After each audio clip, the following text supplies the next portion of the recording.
Well,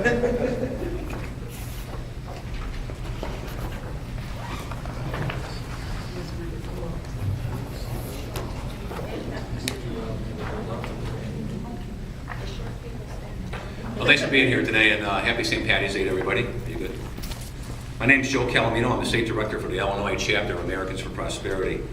I'm joined today by some local activists, as well as representatives from 3 state-based free market organizations: John Bambenek from For the Good of Illinois, Parisi, state director for Patriotic Action Network, and John O'Hara from the Illinois Policy Institute. Now, for those of you who don't know, Americans for Prosperity is a national, nonpartisan, grassroots activist organization focused on promoting the values of the free market ideology. Our mission is pretty simple: is to educate and empower citizens to take back their government and to hold their elected officials accountable for how they spend our tax dollars. Americans for Prosperity has over 30 state-based chapters and over 1.7 million members nationwide. We launched the Illinois chapter of Americans for Prosperity in August of 2006. And we have over 50,000 members, with over 1,300 of those members residing right here in the 15th Congressional District. Now, as you know, President Obama has failed to show leadership on the budget battle. The president's latest proposal fails to reduce the massive $14 trillion debt that's crippling our nation. He's tried to claim that he's freezing spending for 5 years, but all that really does is lock in the unbelievably high spending that Nancy Pelosi and Harry Reid helped him set up over the past few years. Americans for Prosperity believes that our federal deficit is a result of too much spending in Washington. It's time for our government to tighten its belt and balance its budget, just like families do every month.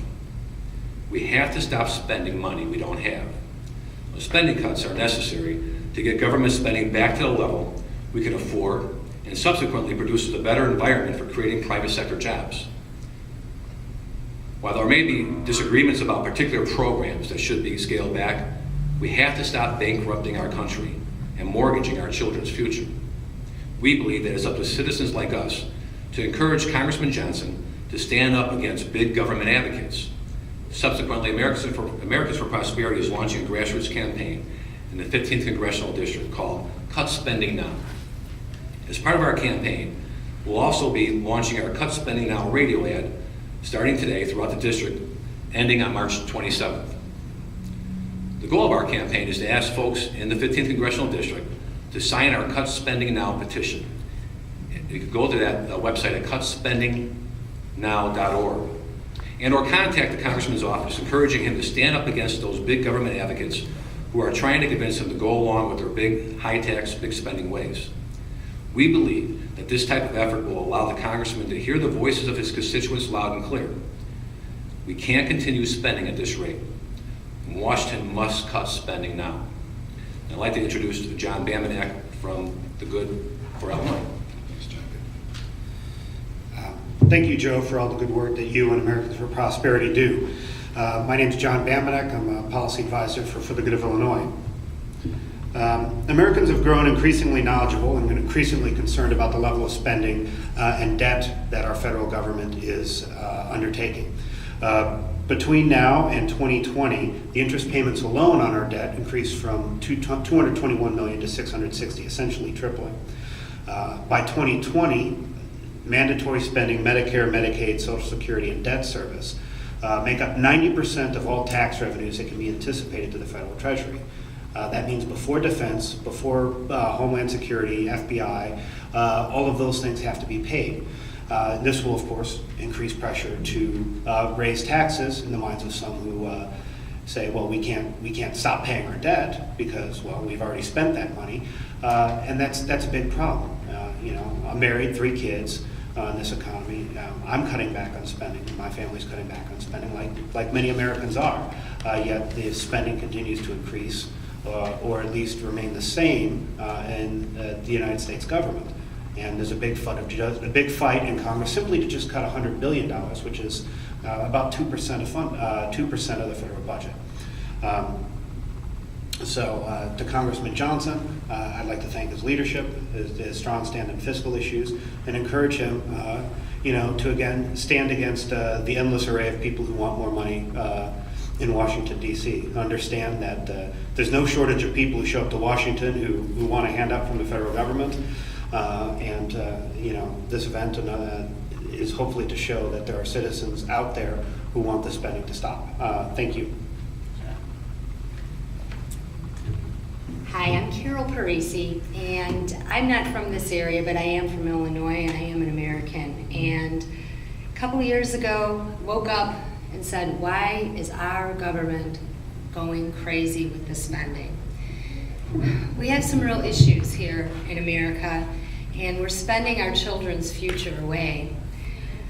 I'm glad Americans like us have grown increasingly knowledgeable, and we are becoming more concerned about government's explosion of spending and this unsustainable debt. We Americans also have begun to understand there really is no such thing as a free lunch.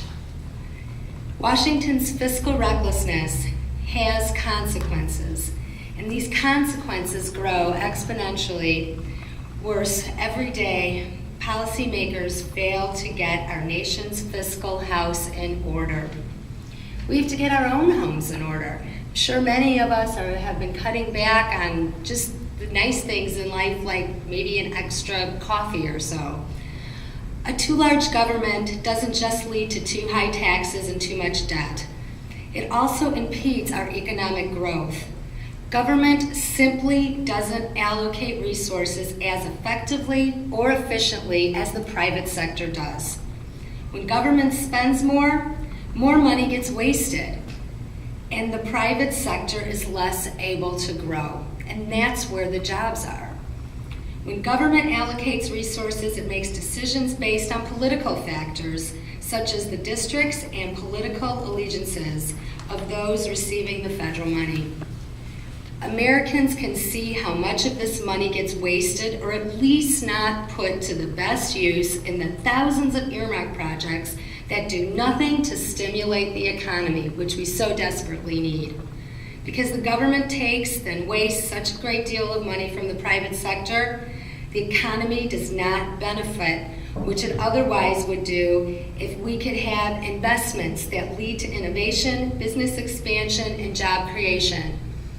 Congressman Johnson, please do the right thing and cut the spending. America is counting on you to do the right thing. Thank you.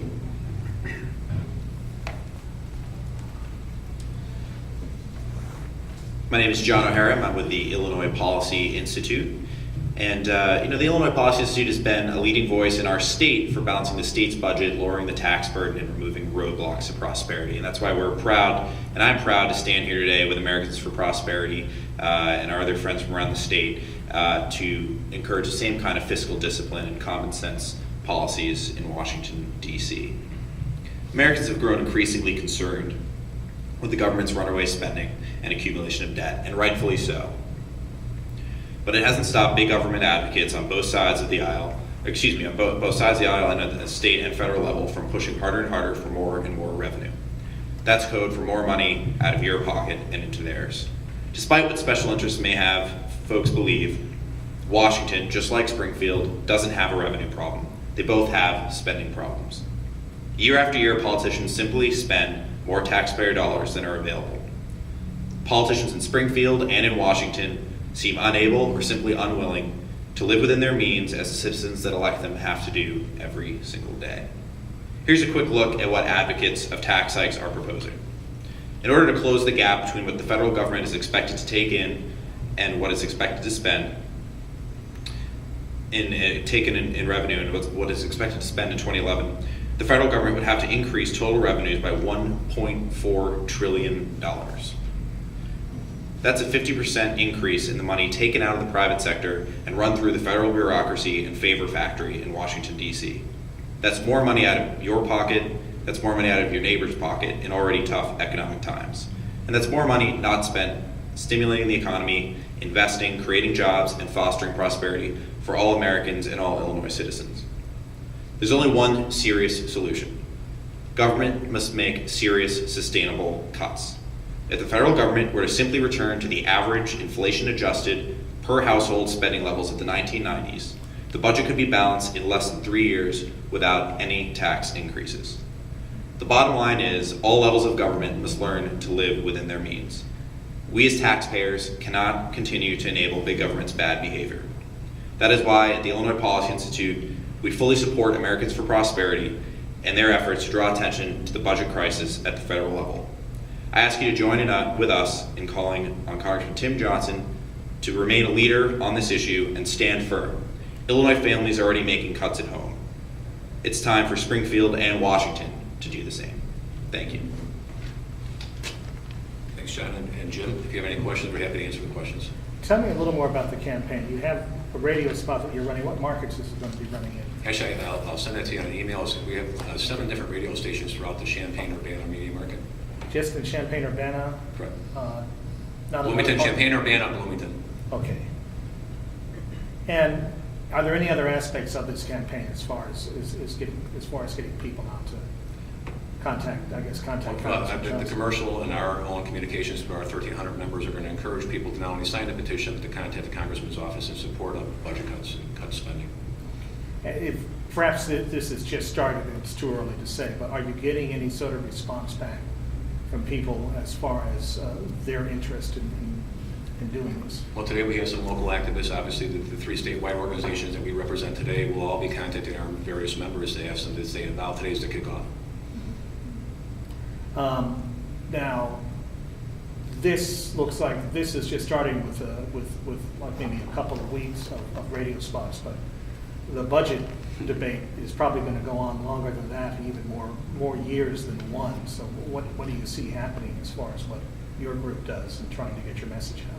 Well, I think we're going to continue to do what we've always done, is to help not only educate the public, but to empower them to take action. And we're going to be very engaged in the process at the national level as well as the state level. John mentioned the state of Illinois. The Illinois Policy Institute's done a great job here in trying to educate the public on statewide issues that frankly mirror our nation. So we're going to continue to help educate and empower people to take back their government. How tough is this going to be once we get into hard, fast proposals? If we're talking about trying to get back to 1990s levels of spending, when since that time we've had multiple government bailouts which have to be paid for now, and 2 wars, and an aging baby boom population which is using up some of those entitlements. I think there'll be some tough choices. I think we need some fiscal discipline in Washington, just like we have fiscal discipline in our own homes. And we're going to have to rely on our leaders to make those tough choices. There's going to be pain, no doubt about it, but for the future of our country, for the opportunity to create more jobs and more prosperity, we need leadership in Washington to make those tough choices. And Congressman Johnson is one of those congressmen that we're going to rely on to do that. Are you confident you can keep your grassroots supports as the specific proposals come up? I'm very confident. I think the people have spoke loud and clear, specifically over the last 3 years, and I don't see that going away. Any other questions? Thank you for being here. Thanks. Thank you.